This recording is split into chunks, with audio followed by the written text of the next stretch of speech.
pour le sacrifice des troupes américaines. Et c'est le président américain Obama qui va accueillir le président français que l'on va voir arriver, qui est à bord de l'hélicoptère que l'on a vu se poser, Cécile.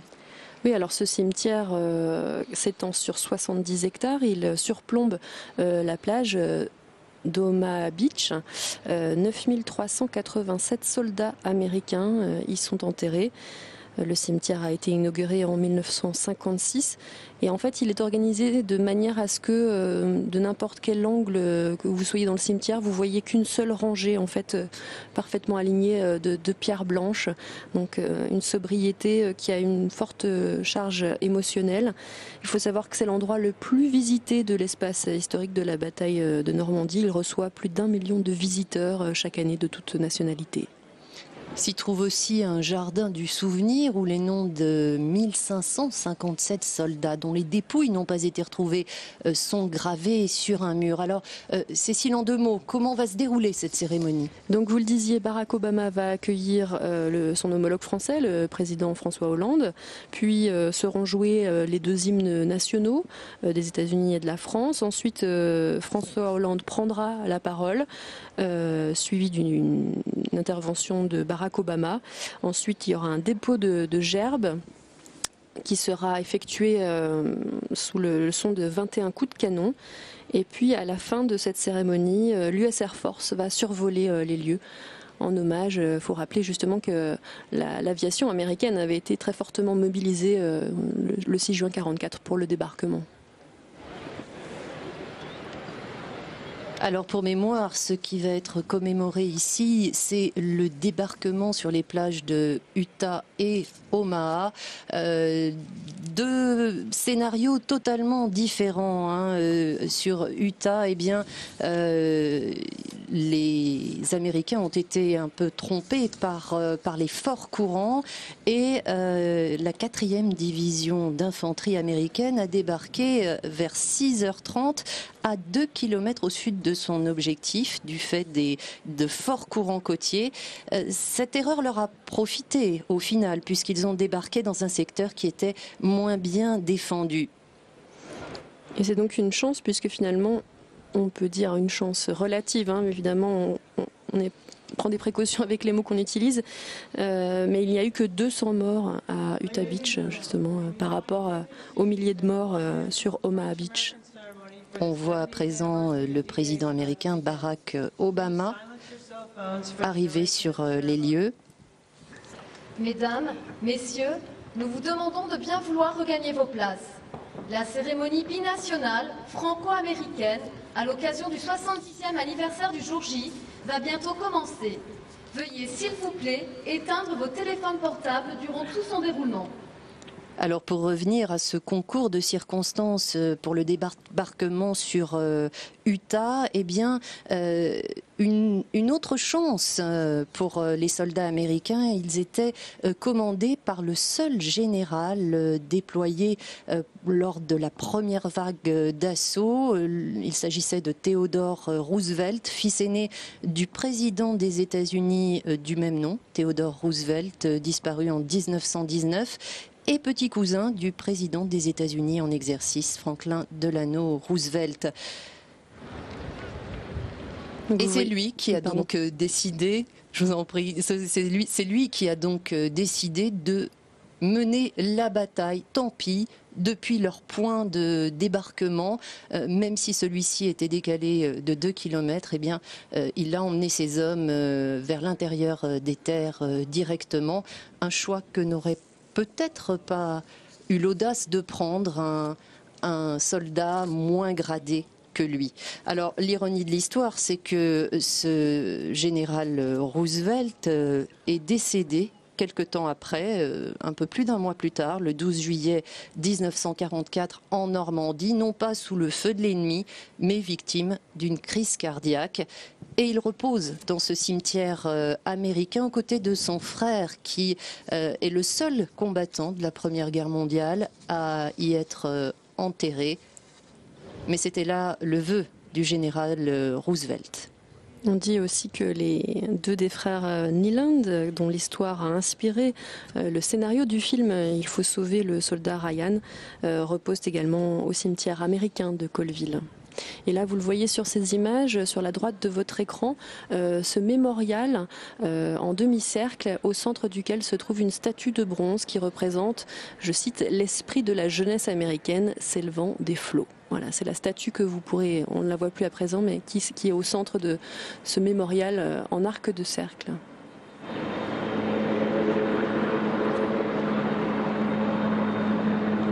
La jeunesse américaine venue se sacrifier pour la liberté de l'Europe occupée par les nazis.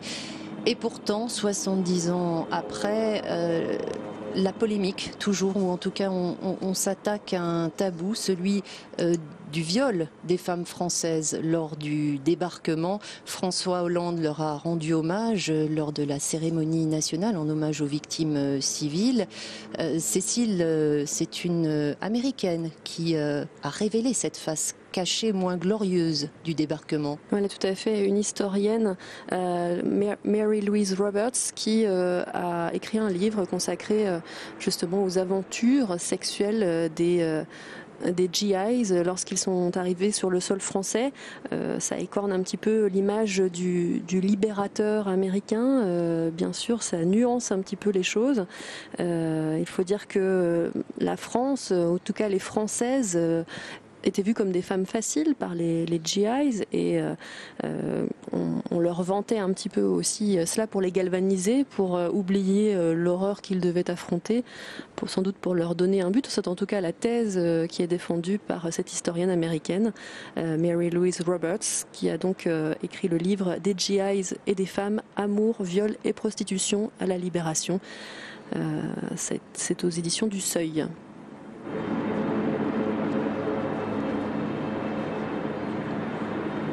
Mais bien évidemment, c'est le sacrifice des soldats à qui les présidents français et américains vont rendre hommage aujourd'hui. Des soldats qui ont littéralement connu l'horreur sur la plage de Omaha Beach, dans la mesure où les bombardements n'étaient pas parvenus à endommager les défenses allemandes. Bref, ces GI se sont retrouvés en première ligne de la chair à canon. Voilà, 90% des soldats de la première vague d'assaut sont tombés sous le feu à 6h35 précisément le 6 juin 1944. La deuxième vague d'assaut a été cueillie elle aussi sur la plage par un feu nourri. 1 millier de GIs perdent la vie de nouveau ce matin-là sur Bloody Omaha, donc Omaha la sanglante, qui porte son nom, bien son nom à ce titre. Il faut dire qu'il tombait aussi sur la 352e division du général Kreis. C'était une unité entraînée, équipée. Et sa présence sur les côtes ne semblait pas avoir été prévue par Londres. Bien sûr, la résistance française informait les renseignements britanniques, mais cette information apparemment leur avait échappé. Et il faut dire aussi que le réseau Alliance, qui était présent dans le secteur d'Omaha Beach, avait été démantelé au printemps 1944, ce qui peut expliquer que peu ou pas d'informations aient été fournies à Londres sur le changement de troupes.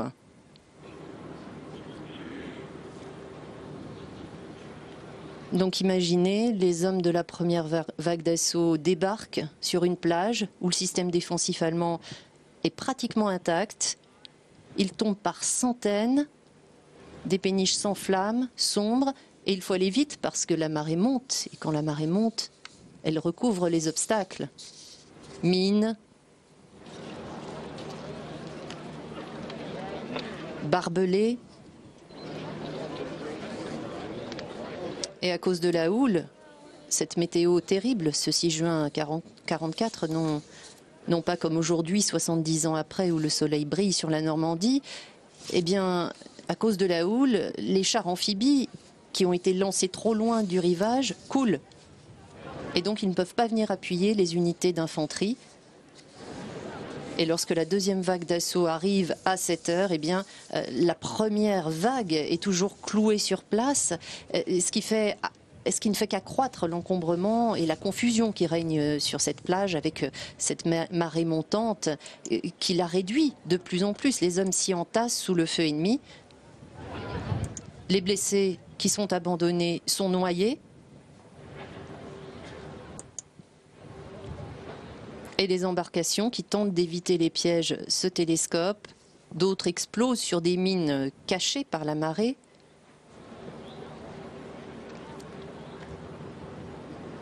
Et donc vers 8h30, un peu plus tard ce matin-là, eh bien, l'envoi de nouvelles vagues de renforts est suspendu à cause justement de l'engorgement qui règne sur la plage.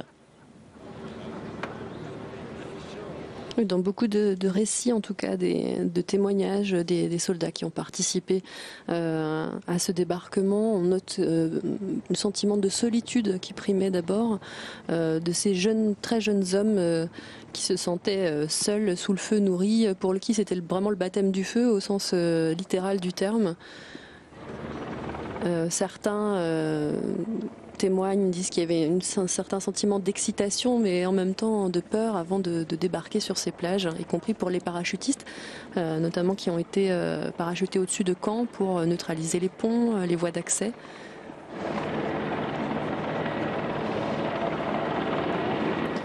Et ceux qui ont été parachutés au mauvais endroit, ces hommes qui sont arrivés en plein cœur de Sainte-Marie-l'Église au moment où un incendie s'était déclaré à la suite des bombardements. Les nazis étaient dans les rues en train d'encadrer la population qui essayait d'éteindre cet incendie quand ces parachutistes sont arrivés en plein centre-ville et ont été abattus. Oui, à Sainte-Mère-Église, effectivement. Donc on attend dans quelques instants l'arrivée de François Hollande. Vous avez vu un hélicoptère qui survolait les lieux, sans doute l'arrivée du président français qui est attendu ici au cimetière américain de Colville. Oui, tout à l'heure il s'agissait de l'arrivée de Barack Obama. Il y a ici des vétérans qui sont positionnés dans les premiers rangs du mémorial. La mémoire vivante de cet événement historique.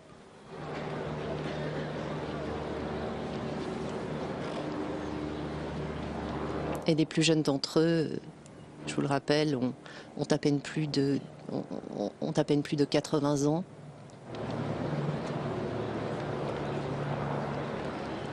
Il y aura beaucoup de cérémonies binationales aujourd'hui en Normandie.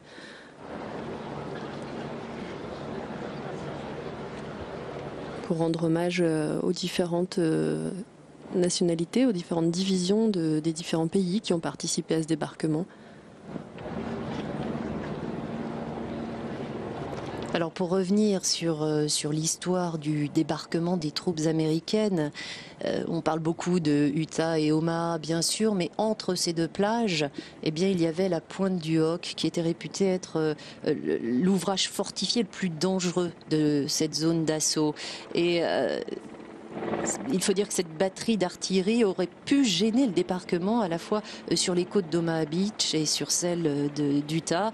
Et c'est pour cette raison que les Américains ont décidé qu'en plus des bombardements, eh bien, une troupe d'assaut serait chargée de prendre cette position avant la mise à terre des troupes qui devaient débarquer sur les plages.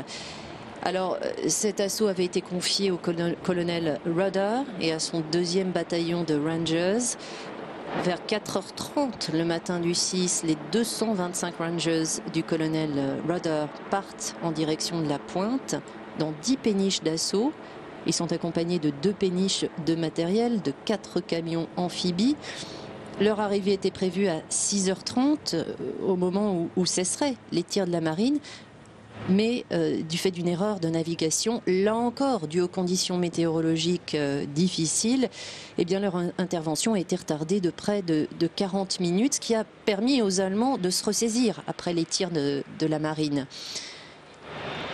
De plus, eh bien, les Rangers se sont retrouvés éloignés de leur objectif. Ils ont dû revenir vers la pointe en longeant les côtes sous le nez des Allemands. Au cours de la traversée, des péniches et des camions ont fait naufrage. C'était le début des pertes.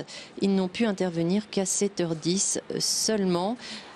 Et alors là, il leur a fallu escalader cette falaise. Il y avait bien eu des entraînements sur les falaises britanniques, des entraînements qui ont coûté la vie à 1000 soldats. Hein. Il faut le rappeler, certains soldats se sont noyés avant même ce débarquement, lors des entraînements extrêmement durs.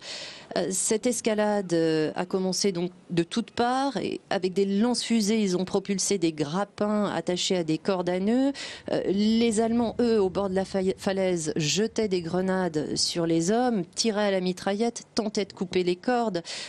Au bout de 20 minutes, eh bien, il ne restait plus que 150 Rangers encore valides. Ils sont parvenus en haut de la falaise et dans leur progression, eh bien, ils devaient avoir une surprise de taille. Il n'y avait finalement pas de canon. Ils avaient été retranchés à l'intérieur des terres, cachés à l'intérieur des terres. Les Allemands avaient mis là des canons en bois, des canons factices recouverts de filets pour dissimuler la supercherie. Et le groupe de Rangers ne s'est pas laissé démonter pour autant. Ils sont partis à la recherche de ces canons, les ont trouvés et les ont détruits. Ceux qui sont restés sur le site ont affronté les Allemands. Un combat sanglant, là aussi, puisque le siège va durer jusqu'au matin du 8 juin 1944. Hein. Tout ne s'est pas fait en un jour. Et sur les 225 Rangers embarqués, seuls 90 étaient encore aptes au combat le matin du 8 juin 1944, quand les renforts sont enfin arrivés. Vous le disiez, Anne, le débarquement a eu lieu en fait sur 5 plages, soit 80 km de littoral. Le but, c'était d'abord de conquérir le port de Cherbourg et puis de faire sauter le verrou de Caen. Donc une répartition aussi entre les nationalités. Les Américains débarquaient sur les plages de Normandie et puis les troupes anglo-canadiennes, elles, étaient parachutées ou devaient en tout cas libérer Caen pour faire sauter ce verrou et amorcer la libération du reste de la France. Barack Obama.